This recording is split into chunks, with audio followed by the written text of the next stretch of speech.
नवरी मिळे हिटलरला मालिकेत लीला एजेने तिला प्रपोज करावं म्हणून उपोषणाला बसणार आहे. त्यात तिला साथ मिळणार आहे ती म्हणजे सरोजिनीची. एजे लीलाने केलेलं उपोषण मोडण्यासाठी लीलाचा आवडता नाश्ताही बनवतोय. पण काही केल्या लीला उपोषण सोडत नाही. सुना लीलावर बारीक लक्ष ठेवून आहेत. शेवटी एजे स्वतः उपाशी राहण्याचा निश्चय करतो. आता मात्र लीलाचा नाईलाज होतो. पण ती आपल्या म्हणण्यावर ठाम आहे. ती एजेला म्हणते मला प्रपोज करावंच लागेल. पण एजेच्या मनात खंत आहे की जी गोष्ट अंतरासोबत झाली ती लीलासोबत होऊ नये.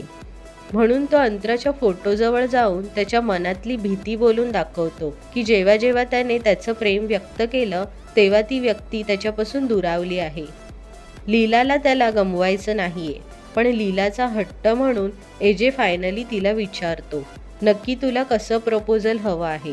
तेव्हा लीला त्याला एकदम फिल्मी स्टाईल ग्रँड प्रपोजलच्या करून दाखवा असे सांगते. त्याच दरम्यान किशोर लीलाला जीवे मारण्याचा प्लॅन बनवतोय. त्यासाठी तो एजे आणि लीलाच्या मागे माणसं पाठवतो. आता एजे फिल्मी स्टाईल प्रपोज करू शकेल की खरंच एजेच्या मनातली भीती खरी ठरेल. यासाठी पाहायला विसरू नका नवरी मिळे हिटलरला रात्री 10 वाजता फक्त आपल्या झी मराठी वाहिनीवर.